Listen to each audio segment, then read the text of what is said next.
केरला की एक कोर्ट ने 24 साल की लड़की को फांसी की सजा सुना दी। जी हाँ, आपने सही सुना। मात्र 24 साल की उम्र में कोर्ट ने उसके क्राइम को rarest of the rare crime की कैटेगरी में डालकर उसे मौत की सजा सुना दी। तो चलिए जानते हैं आखिरकार उस लड़की ने ऐसा क्या क्राइम किया कि कोर्ट ने उसे फांसी की सजा सुना दी।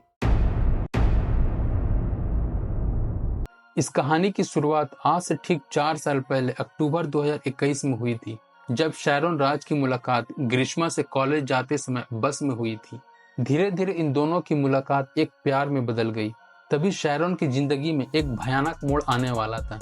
ग्रीष्मा की शादी एक आर्मी मैन से तय कर दी जाती है और शादी की डेट भी 4 मार्च 2022 फिक्स कर दी जाती है। शैरोन इस बात से खुश नहीं था और वो दोनों सीक्रेटली ग्रीष्मा के घर में ही रिंग एक्सचेंज कर लेते हैं, यानी इंगेजमेंट कर लेते हैं। और थोड़े दिनों बाद ग्रीष्मा और शैरोन ने केरला की एक चर्च वेटुकाडू में शादी कर ली।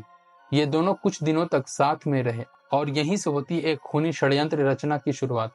ग्रीष्मा का दिल भर उठा था और अब वो शैरोन से अलग होना चाहती थी, लेकिन शैरोन ग्रीष्मा को छोड़ना नहीं चाहता था। ग्रीष्मा को शायद शैरोन से शादी करना एक बहुत बड़ी गलती मानने लगी थी, क्योंकि उसकी शादी एक आर्मी मैन से फिक्स कर दी गई थी।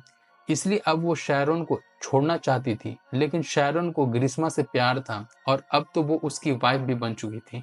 तो इसलिए ग्रीष्मा ने साजिश रचना शुरू कर दिया कि कैसे इसे अपनी जिंदगी से बाहर निकाल फेंके।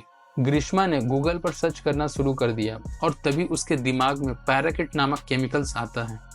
पैराकिट केमिकल बहुत सारे कंट्रीज में बैन है, यहाँ तक कि इंडिया में भी, और इसका इस्तेमाल ग्रास और वीड को उगने से बचाने के काम में आता है। और अगर कोई इसका इस्तेमाल खाने में कर ले तो उसकी मौत निश्चित है और मौत की रीजन भी पता नहीं चलती। 14 अक्टूबर 2022 ग्रीष्मा शैरोन को अपने घर बुलाती है और शैरोन अपने दोस्त के साथ ग्रीष्मा के घर पहुंचता है। पहुंचने के बाद ग्रीष्मा पैराकिट केमिकल जूस में डालकर शैरोन को पिला देती है, ये कहकर कि इससे पेन रिलीव होता है। जब शैरोन अपने दोस्त के साथ ग्रीष्मा के घर से जा रहा था, तभी उसे अजीब सी बेचैनी महसूस होने लगी। तो फिर उसे केरला के पारासाला हॉस्पिटल में एडमिट किया गया, लेकिन डॉक्टर ने उसे तिरुवनंतपुरम मेडिकल कॉलेज हॉस्पिटल में रेफर कर दिया। वहां पर डॉक्टर ने उसका ब्लड चेक किया और चेक करने के बाद उसे घर भेज दिया गया, क्योंकि उसके ब्लड में कुछ एबनॉर्मल सा नहीं मिला। लेकिन 15 अक्टूबर 2022 को फिर से उसकी हालत काफी बिगड़ गई, तो उसे कई सारे हॉस्पिटल्स में ले जाया गया, लेकिन शायद कोई रिलीफ ना मिलने की वजह से फिर से उसे तिरुवनंतपुरम मेडिकल कॉलेज में एडमिट किया गया। लेकिन यहाँ भी उसकी कंडीशन में कोई सुधार नहीं हुई और फिर उसे आईसीयू में एडमिट कर दिया गया और आखिरकार वो अपनी मौत से लड़ते हुए 25 अक्टूबर 2022 को उसने दम तोड़ दिया। डॉक्टर ने मौत की वजह कार्डियक अरेस्ट और मल्टीपल ऑर्गन फेलियर्स की वजह से बताई। शैरोन रेडियोलॉजी में बीएससी की पढ़ाई कर रहा था और वो अपनी ग्रेजुएशन के फाइनल ईयर में था। वहीं दूसरी तरफ ग्रीष्मा लिटरेचर में पोस्ट ग्रेजुएशन कर रही थी। शैरोन की फैमिली ने ये एलिगेशन लगाया कि शैरोन को प्लान के तहत उसे मारा गया और 30 अक्टूबर को ये केस क्राइम ब्रांच के स्पेशल इन्वेस्टिगेशन टीम को सौंप दी गई। इन्वेस्टिगेशन टीम ने इन्वेस्टिगेशन में कोई कमी नहीं छोड़ी और आखिरकार 20 जनवरी 2025, 2 साल बाद कोर्ट ने अपना जजमेंट दिया। कोर्ट ने इस केस को rarest of the rare crime में रखकर ग्रीष्मा को मौत की सजा सुना दी।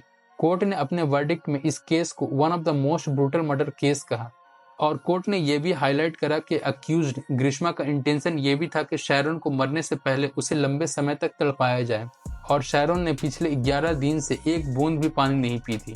तो इसलिए कोर्ट ने इसे one of the most brutal and heinous crime की कैटेगरी में डाला और उस बुनियाद पर ग्रीष्मा को फांसी की सजा सुनाई गई। ग्रीष्मा के साथ साथ उसके अंकल को भी 3 साल की सजा सुनाई गई।